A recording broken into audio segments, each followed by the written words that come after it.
What is up, y'all? It's your girl Reese. Welcome back to my space. Welcome to the first long form video of the year. I hope you guys had a wonderful holiday break.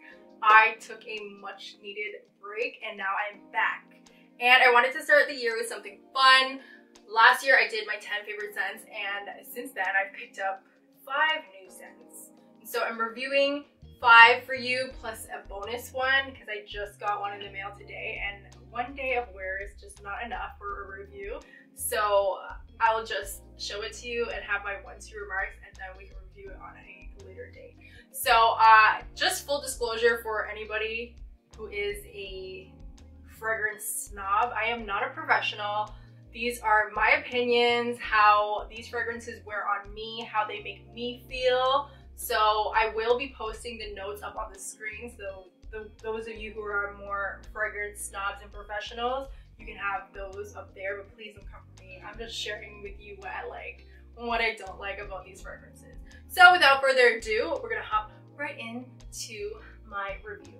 So one of my newer ones, this one Daryl bought for me for my birthday, and y'all know it. If you guys are here, if you guys clicked into this video because you guys are probably fragrance people, then you know what this is. This is the Maison Francis Kurkdjian Baccarat Rouge 540. And this one, I know y'all, it is black or white. Either you love it or you hate it. There's literally zero in between.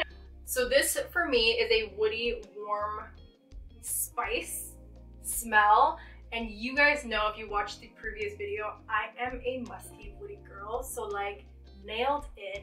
This to me smells like money, like bougie, rich lady, not like old rich, because old rich is like Chanel No. 5, which is disgusting. Sorry, grandma.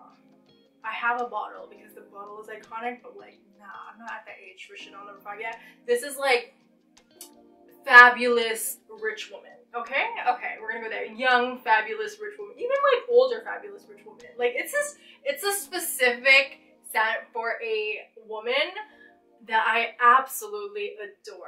So when Daryl took me shopping for my birthday, I did try this one and the X Straight. So I'm guessing that's the more intense one. So that bottle is the all red bottle, and the intense one was a little medicinal for me. Like, it smelled like a dentist's office.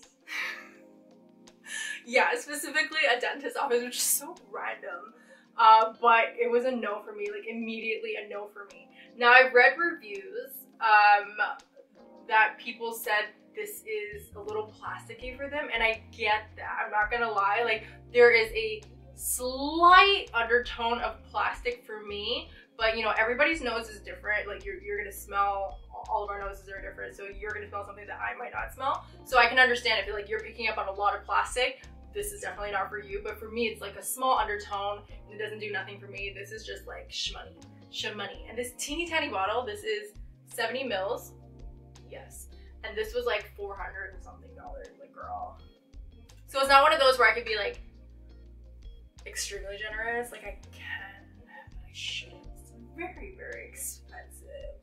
But I put some of my friends on already. Like, someone give me a sponsorship, please. Aside from this smelling like money, what I really love about this scent is it literally lasts all day for me. I can spray it, like I'm not super generous with it. I do little spritzes on my wrist, and then, you know, in my neck, under my ears, and then sometimes I'll get a hair one. Like that's very rude. I need to get the hair perfume instead. But I don't do too much with this, and it'll last all day with me. And then the projection of this is far. Like, girl, whenever I'm wearing this, someone can come in like a 6-foot radius of me and they're like, what are you wearing? That is far, okay? That is far. I was literally at a like little burger shop shack thing in the middle of like nowhere. It was like past Barrie here in Ontario, and I was ordering some fries. And the man was like, what are you wearing? And I was far, like I had ordered and I had taken a step back and paid, and he was like giving me a receipt, like pulling up the receipt, and I had taken a step back and he was like, what is that perfume you're wearing? It was far, like far enough. And I was like, it's that, girl. That's that girl. I'm gonna say this and you're gonna forget it as soon as I say it, sir. But I did say it. It's phenomenal. I love it. Now I will say I did a lot of research about this because there's so many videos on YouTube that, you know, people review this, and there a lot of the collection videos, well, all the girlies have this, and people have said that there's a lot of dupes for this. So I haven't tried the one that is like the closest dupe. I don't remember the name of that. If I find it, I'll put it on the screen. But I have Burberry Her, which people have said is a dupe, which honestly, absolutely not. No, I don't know why people think that that's a good dupe for this. It's not. And then Ariana Grande's Cloud. No. Like, this is one of one to me. It's a very unique scent. It's beautiful. Like I said, woody, warm, and spicy for me. Just stunning, different, unique, one of one. All right. Up next is my first Diptyque fragrance. This is Diptyque Fleur de Po. Y'all, this one is a different experience for me. If you guys watch my other video, you guys know that I have a whole process when I'm buying a fragrance. I do not blind buy ever. Unless it's like a very, very low price point, then I'll order it online. Yeah, I don't really take people's words for scents. I have to smell them myself. Just blind buying is not for me. Now, this wasn't a like 100% blind buy, but I went to the Diptyque store opening here at Yorkdale Mall, and that was like an hour-long event.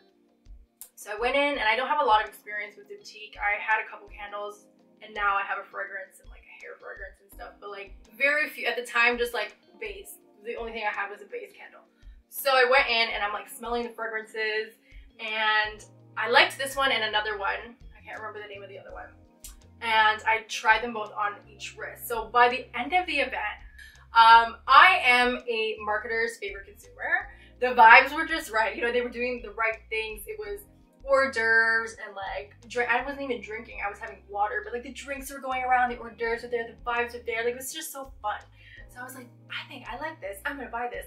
This is not a cheap perfume for me to be like, yeah, it's been an hour. So like the dry down hasn't completed. Usually I would take a sample, go home, wear it, see how it ends the day, like where it's at the end of the day, and then if I like it, I would try again the next day. None of that happened. It was an hour. And I was like, I'm gonna buy it. I think I like this, I'm gonna buy it. And then, you know, they were like, oh yeah, this is a beautiful scent, da da da. Anyways, I went home, immediate buyer's remorse, because I did get a sample of it as well. And I was smelling it, and the scent of it was beautiful. So this is a musky, powdery scent. And if y'all watch my other video, you guys will know that I am a woody, musky girl. Nowhere in there am I a powder girl. Like, I don't have any fragrances that are strong, powdery fragrances. None. Zero, none. So this is my first experience of that. And when I sprayed the sample at home, when I got home, the opening of it was so powdery. Like almost baby powder, and I was like, oh my god, what is this? What did I do? Granted, you could go back and return it. It's fine. But you know, I'm just not that person. Like, I'm a lazy returner. So yeah, I was like, oh no, buyer's remorse. I hate this. What if I hate this? Am I gonna exchange it for a candle or something? Like, no. I was so sad because I hadn't bought a fragrance in a while too. So, you know, I was excited about that. Anyways, as this wore on throughout the day, and then the next day I tried the sample again, it was beautiful. So again, it is a musky, powdery scent. The opening is too powdery, but as it dries down, it turns into a clean, velvety, buttery, woody, and a little peppery. So almost a little bit spicy. That's a lot of things, right? But it was like the perfect amount of that. And then also with this fragrance, I discovered skin scents. So it doesn't have the projection like the Maison Francis scent, and a lot of the other fragrances that I have like very, very far projection. This definitely stays closer to home, and like I'm learning so much, like powdery scents, skin scents. This is definitely a skin scent. So you know, it amplified my own smell. So yeah, like a totally different experience. And sometimes when I spray it, I'm still a little shocked, but I've learned to very much love this scent. Yeah, phenomenal scent. Really, really love it. I mean, I don't know if you guys can tell. There's a bit of use there, and it's been with me for like a month. Oh, Oh, to say, this is definitely a fall-winter scent. I don't know if I would wear this in the summer, and I'll probably get away with it for this spring. The Baccarat is definitely an all year round. We don't care. Up next is my newest Labo fragrance. This is the Ambra 9. This is a part of the Discovery Kit, so I would suggest if you were interested to try it in the Discovery Kit first. This is a musky, fruity, powdery scent. So honestly, to me, it is a great sister to the Diptyque Fleur de Po. More of a spring summer scent, but since I bought it in the winter, I've been wearing it a lot. This is new for me. This is honestly, I think this is a little bit more of a true skin scent than the Fleur de Po. This is, it's a skin scent again, amplifies your own skin smell, and it gives you like a soft, clean smell. This, to me, is very different than my other Labo fragrances. I have two other ones, Gaiac 10 and the Noir 1. I don't remember what number it is. But those two are big projector scents for me. Like when I walk in a room wearing one of those, people can really smell it. They're super complex and unique. Like it changes. This is very complex too. I would say it changes for me on my skin. But yeah, like this is skin scent. It doesn't project as much. It very much stays close to home. I've read reviews where people said that it doesn't last long for them in the day, but for me, it lasts all day. It changes throughout the day for me. So it opens with a very citrusy, fruity scent. It's like pear, and then a slight powdery take to it. And then when it dries down and throughout the day, it changes into a like softer, more buttery, warm sweetness, which honestly was just new and not something I'm so used to. So I thought it was so nice. Like it is, I don't even know, I keep saying it, it's like it is a skin scent. Like I just was like, wow, I smell very nice. Like this, it's like it gave more of a natural odor almost. It's, if that's a good explanation. Odor is usually like a bad way to describe smell, but that's literally what it is. Like a sweet, natural odor that isn't bad. I don't know if that's a good description of it. I guess it would be a good description of it because it is a bit musky. Yeah, because it has like a musk undertone to it too. So yeah, I really enjoy this. Again, like it's just so different from what I'm used to. The loud scents that project a lot in a room. Like, I mean, a lot of the time I do like to wear a perfume that when I walk into the room, everyone's like, oh, she's here. But yeah, very different for me. Okay, moving on to the next one. This is Prada Paradox. Now this, honestly, at first glance is absolutely stunning, visually beautiful. I would 1000% buy this entirely because of the packaging. I love this. I am a marketer's favorite consumer. I like 8 times out of 10 I will buy things because the packaging. It's beautiful. Like this is the Prada logo made into a perfume bottle. Amazing, and it just sits on its side. It's super cute. I will say that I was captivated by the bottle and then trying on the scent. This is an amber floral scent, and I am not a floral gal at all. I do not like a floral scent. So to me, it wasn't anything special to me. It wasn't complex. So I find that this scent was the same throughout the day. When you spray it on, of course, it's a little bit more intense, and then it kind of dries out and fades. It fades throughout the day, but it stays the exact same to me. It's a scent that is safe. I think it's a crowd pleaser. People wouldn't dislike it by any means. I think this is something that you could wear to work every single day for sure. You can probably wear this all year round even. I would wear this to work because this is, like I said, it's a crowd pleaser. It's not a scent where people would be like, what is that?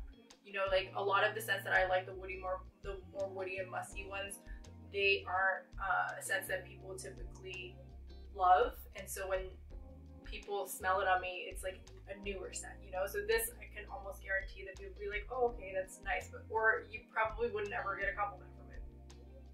Yeah. So does it blow me away? No. Is the bottle beautiful? Yes. The price point is good. So for an everyday scent, totally, but for something like that is unique and amazing, like for a special occasion, absolutely not. Okay, the last scent that I'm gonna do a true review on is the YSL Libre Intense. So the original one of this I didn't care for in any shape or form, and I only got this one because everybody and their mother was talking about it, and they were just like dying over it, saying it's a very, very sexy scent. And then I had heard that this layers very, very well with the Margiela, Maison Margiela. It's a campfire, something like that. And for me, I layer scents, but for me, I feel like if a scent is layered, or scents are layered beautifully, they have to stand beautifully on their own. So, the YSL Libre Intense. I personally find that beauty brands that don't do only fragrances, yes, like a Labo, a Diptyque, a Jo Malone, for instance, if they're not just doing fragrances, they do very standard scents. They're not unique, they're not complex. Even the Prada scent, to me, I would say falls under this category too, because Prada does other things and they have their beauty, and that's probably not their bread and butter. They do so many other things, right?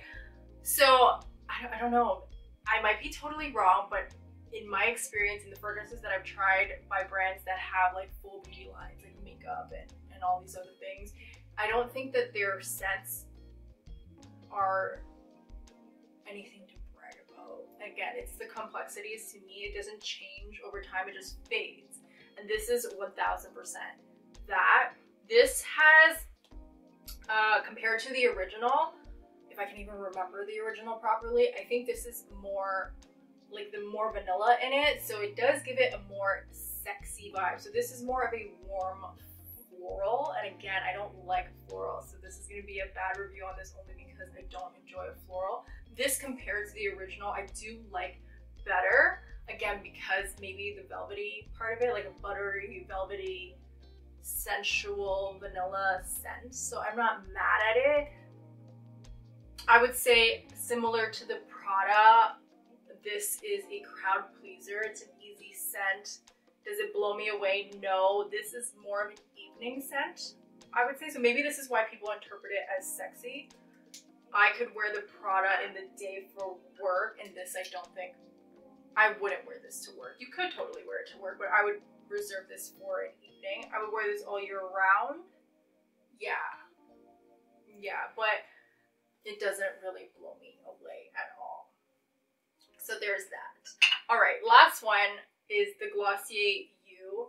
This is the true skin scent. I actually Googled this. This is something that my friend Alicia told me that I should pick up, considering like the scents that I really enjoy. I smelled it on her. I was like really in close proximity to her, and she smelled really, really nice in it. I was reading reviews, and this was supposed to be like Ambra 9, kind of like I said, a true skin scent. So it has like a clean scent to it. It's supposed to smell different on everybody's skin. Like it's supposed to be amplify your body smell, right? So I only got it in the mail today, so I didn't want to do like a full review of it, but I was very, very generous on the spritz because the price point is very low and affordable too. It's like $80, I think, Canadian, which is like even less in US. And yeah, so it's very, very generous with it. I also read reviews to say that it fades quickly, and I will confirm it does fade quickly. I really was like, now I can still kind of smell it on me, and it does kind of resemble these two in the space that it has that like powdery scent to it, and I feel like that's going to be a ongoing theme for skin scents, has that powdery smell to it. So I do like it.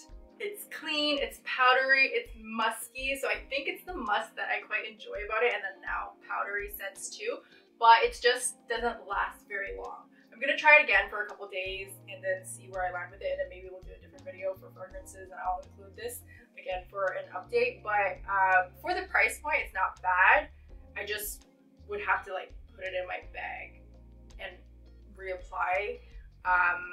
And then initially, like, its opening I didn't really enjoy, but I guess maybe it just needs to like sit on your skin and then change to your smell, and then it gets better.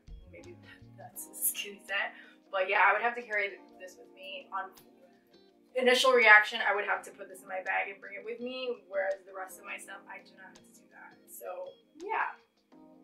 Anyways, I hope you guys enjoyed the video. Let me know in the comments below if you've tried any of these and your thoughts on them. I know people are going to give me some feedback on this one because everybody has an opinion on it. If you like it, if you hate it, if you tried the Intense, if you, like me, smelled that like dental office medicinal scent to it. Yeah, and I will see you guys next video.